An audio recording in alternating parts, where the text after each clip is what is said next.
Giving a shout out to the Melrose. I had the wonderful pleasure of meeting this creator here of this candle and soaps, and I wanted to just feature it in today's reading. And it's a brand new week right after some really cool things have happened here just over the last week, and since like April 2nd, when we had like the full moon, and we just kept on moving from Mars crossing over, and now we're about to have Mercury crossover.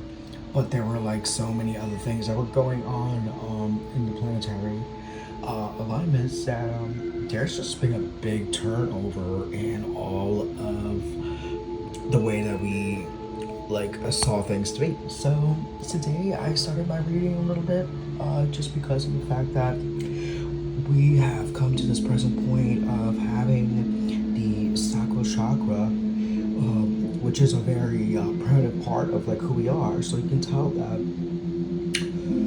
we are somewhat in the in a very creative, productive part of ourselves, because we came from the wonderful awareness, and we've put that magician energy to work for us. And we can see over here that there is some wishes that we really have had to put aside or something like that, but we're made aware of like what they are today. And so in the beginning of our reading, we had the Queen Maeve, and it's about protecting your personal meditations, your practices, the things that you do, the effort that you put in to do such a thing. It's everything that you should be doing with yourself, because it is your business to do so. And just remember, the higher frequency and energy that you're working with is the more that you're going to have like these disruptions that remove your peace from you. And we also have here the Eye of Horus. So while we're here in this base chakra here, going back into parts of our creativity, things that we truly need and want, we're also getting the insight into what it is through the Eye of Horus. And this is a really amazing thing. This is probably the music that's going on right now here. And then we're pushing through here. We can see that really the truth is here, and it needs to be said. That's why it's in the throat chakra. So we actually have the beginning of this card talking about chakra. So what does it really say? It says that this energy that I was talking about is moving through your body at this moment and doing everything that you need to be doing and saying at this point in time. Because at the bottom of here, which is the second deck that kind of like explains like what's going on, is that the dreams that we're dreaming,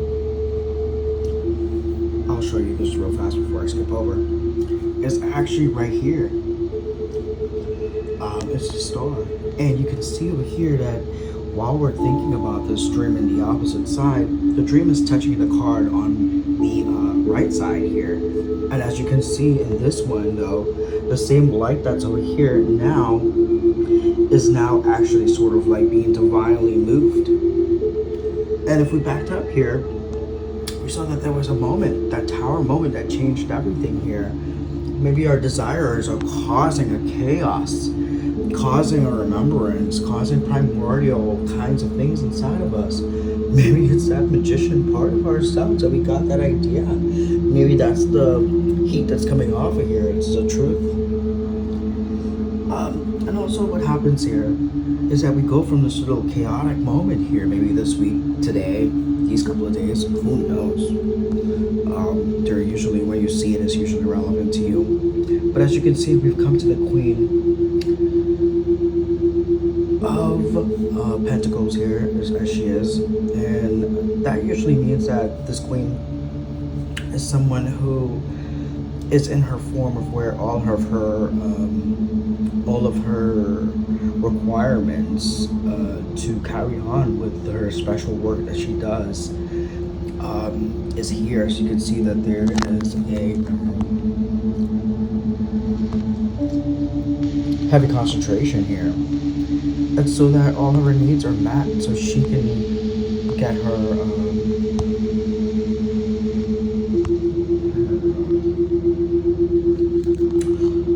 work done.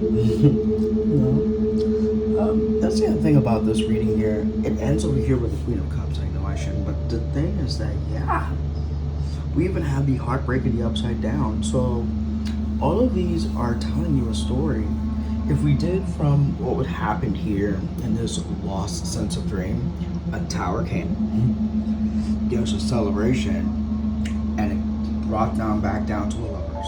So you know, Queen of Cups. You know, after waiting a really long time, in a cover and a kind of rethinking here in the Hangman. There's also two Queen of Cups here. Between the Queen of Cups, the Three of Cups, and the Unbroken Heart. I guess the song, if there was a theme for this, it would be don't leave me in lost pain, don't leave me out of the rain. Come back and bring back a smile. If you could figure out what song that is. Cause there was a justice that happened in the line here of this thing. You can see divinity has shown up and gives some justice. So if there is some sort of situation going on here about love and such matters, or just about love and caring, because it's really about love. I get love readings. Sorry. Enjoy it. This should be the flavor of the week. Is that there's a kind of justice going on. Have a nice day.